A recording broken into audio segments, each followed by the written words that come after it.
हे पक्क माहीत होतं का जंगलात गेल्यानं ज्ञान प्राप्त होत. सर्व लोक विचार करतात का राजकुमार सिद्धार्थ गौतम जंगलात गेल्यानंच राजकुमार सिद्धार्थ गौतमाला ज्ञान प्राप्त झालं. जंगलात गेल्यानं ज्ञान प्राप्त होते का? नाही, जंगलात गेल्यानं ज्ञान प्राप्त होत नाही. मला सांगा, ज्ञान कशाचं प्राप्त करायचं आहे? ज्ञान तर माणसाचं प्राप्त करायचं आहे ना. आणि माणसं कुठं असतात? जंगलात का शहरात? गावात. गावात वस्तीत राहणार ना. मग ज्याच्यासाठी प्रयत्न, ज्याचं ज्ञान प्राप्त करा जंगलात कसं असणार? पण त्या काळातल्या सर्व स्कूल ऑफ फिलॉसॉफी ज्याला म्हणतो आपण, काय स्कूल्स ऑफ फिलॉसॉफी, ह्या सर्व वनात होत्या. त्याला आश्रम म्हणतो आपण, निरनिराळे आश्रम होते. काय तर राजकुमार सिद्धार्थ गौतमाने गृहत्याग का? मूळ प्रश्न. राजकुमार सिद्धार्थ गौतमाने गृहत्याग का? बाकीचे बरेच लोक गृहत्याग करतात, घरदार सोडतात. मी सोडलं घरदार, पण माझा उद्देश तेवढा चांगला नव्हता घरदार सोडायचा. नाही, मी मान्य करतो ना या गोष्टीला. मला माहीतच नव्हतं ना ज्या वेळेला घरदार सोडलं तर काय करायला लागते म्हणून. नाही माहीत होत. बरेच लोक म्हणतात तुम्ही तो धर्म प्रचार करण्यासाठी घरदार सोडलं होतं ना. अरे कशाला धर्म प्रचार करण्यासाठी घरदार सोडलं होतं? काय त्या काळात फक्त म्हणजे आपल्याला चांगली सुविधा मिळणार तिथं, याच्यासाठी गेलो होतो इकडे तिकडे. काय तर राजकुमार सिद्धार्थ गौतमालाही माहीत होतं का जंगलात गेल्यानं. पण राजकुमार सिद्धार्थ गौतमानं काय या जगात बाकी कोणच नाही पाहिलं ते राजकुमार सिद्धार्थ गौतम. काय पाहिलं राजकुमार सिद्धार्थ गौतम? काही प्रजा एकमेकावर शस्त्र घेऊन चालतात, धावतात, एकमेकाची आतडे बाहेर काढतात, कलह करतात, रात्रंदिवस कलह करतात. आणि हे जनता अशी फडफडते जसं कमी पाण्यामध्ये मासा. जसा मासा पाण्याच्या बाहेर काढला तर तो काय होते? तडफडणार ना, पाणी मिळावं म्हणून. तशी या जनता तडफडते. या जगामध्ये कोणत्याही दिशेला गेलं तर सुरक्षित दिशाच मिळत नाही, सुरक्षित जागा नाही. जिथं बसलं लपायला तिथंच लागले कापायला. अशी व्यवस्था ह्या जगाची आहे. हे खरं का खोटं? खरं आहे ना हे जगाचं.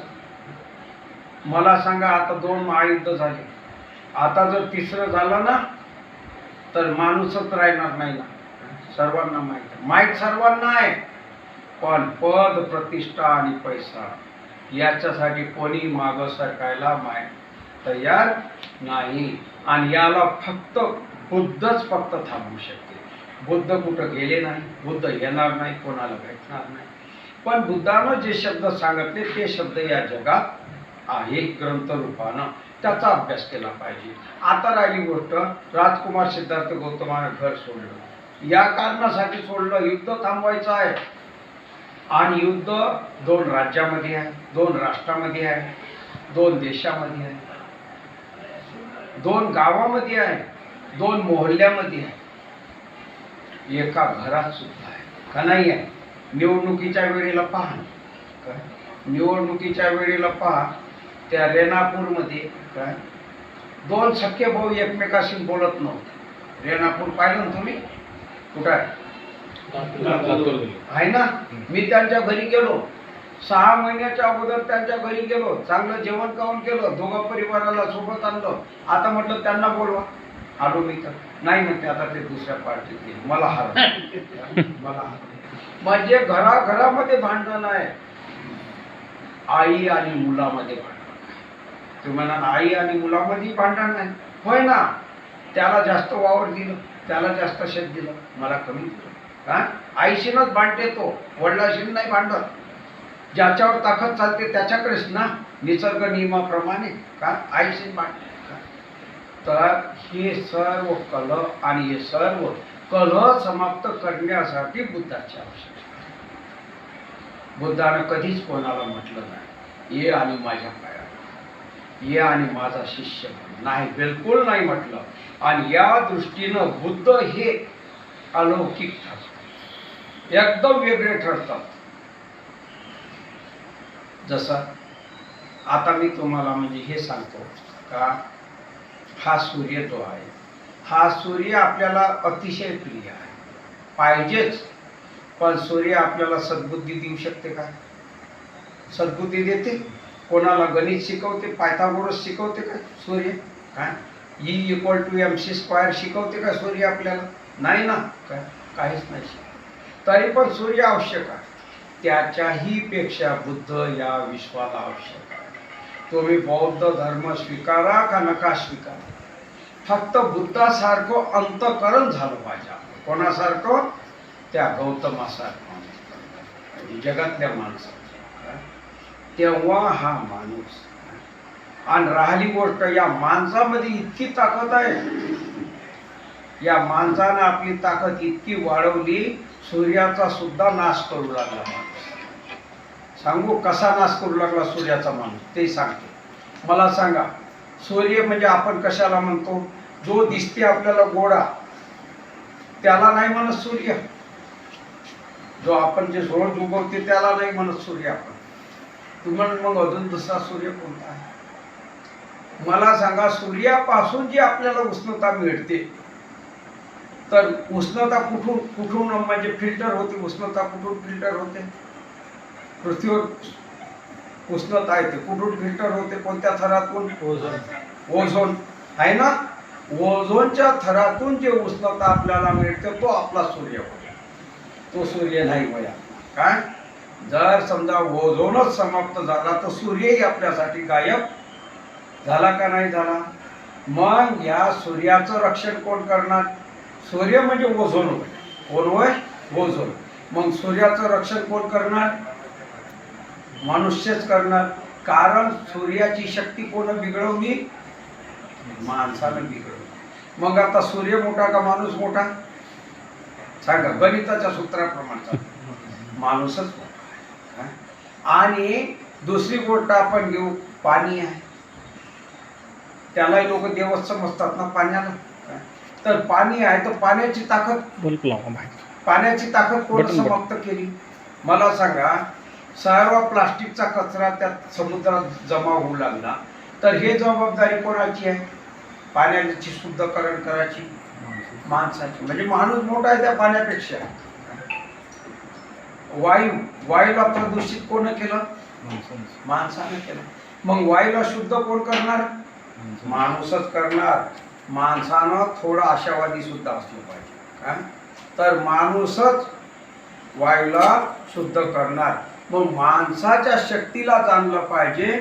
आणि माणसाच्या शक्तीला जर जाणतो आपण, तर माणसाच्या हितासाठी आणि सुखासाठी जर आपण प्रयत्न करतो, तर बुद्धाकडे थोडंसं पाहिलं पाहिजे. सर का गेले घरी? येणार ना? फोन घ्यायचं काम आहे, थोडे मुलं बाळ आठवण. अरे बर, चला बर. तर मग सांगतो मी मुळात. आता तुम्हाला मी म्हणजे एका सूत्रानं, राजकुमार सिद्धार्थ गौतम पूर्वी कुठं गेले असेल? सर्वप्रथम कुठं गेले? भृगूच्या आश्रमात गेले. तर भृगूच्या आश्रमात त्या काळामध्ये तपश्चर्याचे प्रकार. पाण्यात बसायचं तर पाण्यातच बसायचं, उभं राहायचं तर उभंच राहायचं, काय अन्न त्यागायचं तर अन्नच त्यागायचं. हे सर्व सिद्धार्थानं प्रयत्न करून पाहिले. आणि शेवटी त्यांना विचारलं, हे कशासाठी? तर स्वर्गप्राप्तीसाठी. कशासाठी? स्वर्गप्राप्तीसाठी. मला सांगा, स्वर्गप्राप्तीसाठी जरी असेल ते, तर स्वर्ग माझा वैयक्तिक ना. अरे पण मी तर सामाजिक राहतो ना पृथ्वीवर. मग या पृथ्वीवरच्या माणसाचं काय? तोही आश्रम दिला सोडून आला कलामकडे गेले, उदक रामपुत्राकडे. त्यांचंही शिक्षण घेतलं, त्यांच्याही जवळ परिपूर्ण ज्ञान नव्हतं. त्याच्यानंतर समाधी मार्गाचं शिक्षण घेतलं. आता समाधी मार्ग आणि सम्यक समाधी वेगळा आहे. समाधी मार्ग आणि सम्यक समाधी वेगळी. तर समाधी मार्ग आणि सम्यक समाधी कसं वेगळं आहे ते सांगतो. समाधी म्हणजे काय? तर श्वासाचं नियंत्रण करणे, त्याला समाधी म्हणतात. श्वासाचं नियंत्रण, श्वास रोखून धरणे. आताही तुम्ही योगा प्राणायाम याच्यातला प्रकार पाहताच ना. कोणी म्हणते आम्ही म्हणजे 10 सेकंद श्वास रोखून धरतो, कोणी म्हणते 25 सेकंद श्वास रोखून धरतो. मला प्रॅक्टिस झाली होती त्या काळात 58 मिनिट श्वास रोखून धरायचं. 58 मिनिट श्वास रोखून धरायचं. तरुण होतो ना एकदम. घड्याळ होती हाताला. आता 58 मिनिट नाही, सेकंद होय. सेकंद 28 सेकंद मी श्वास रोखून धरत. 58 सेकंद.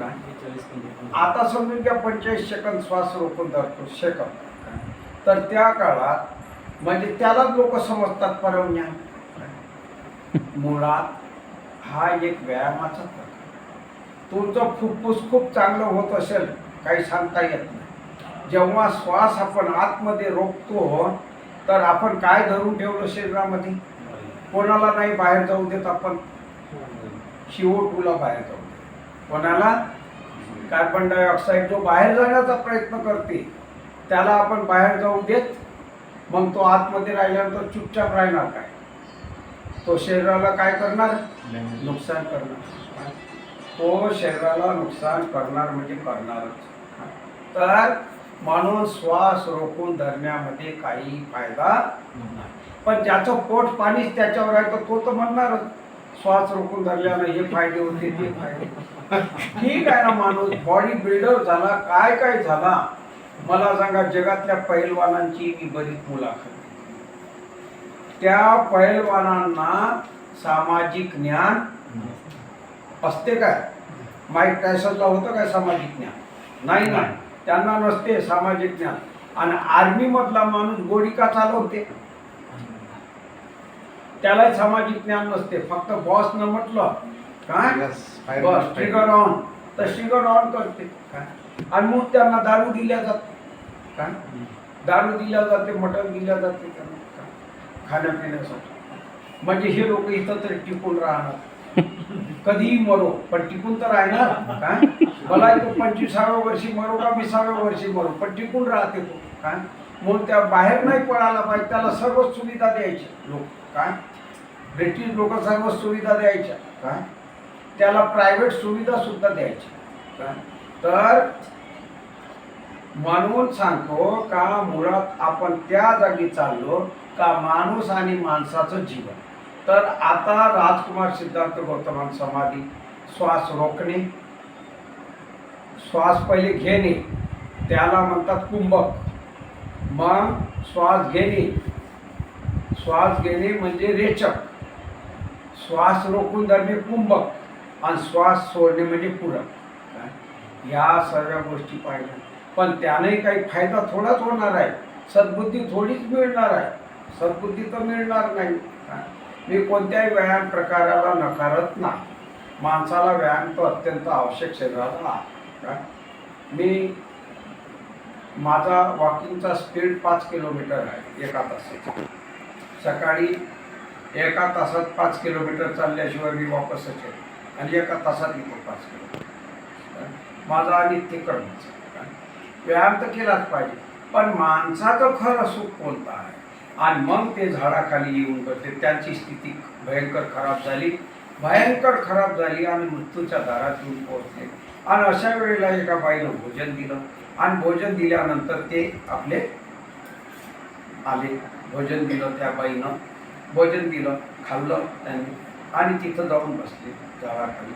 झाडाखाली जाऊन बसले आणि बुद्धाला नेमकं ज्ञान काय प्राप्त झालं ते सांग. काय ज्ञान प्राप्त झालं असेल बुद्धाला? हा सर्व जगाचा संशोधनाचा विषय. सर्व लोक याच्यावर चिंतन करतात का बुद्धाला नेमकं काय ज्ञान प्राप्त झालं असेल. सांगू बुद्धाला काय ज्ञान प्राप्त झालं?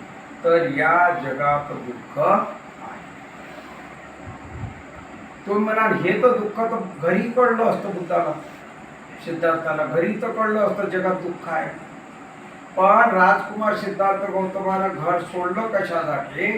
तर त्या ज्या स्कूल्स होत्या, स्कूल्स ऑफ फिलॉसॉफी, तत्वज्ञानाच्या शाखा होत्या, त्या तत्वज्ञानाच्या शाखेवाले लोकांनी म्हटलं असतं बुद्ध तर आमच्याकडे आलेच नाही, ते तर घरी राहून काय त्यांना ज्ञान प्राप्त, आमचं ज्ञान किती सुंदर आहे.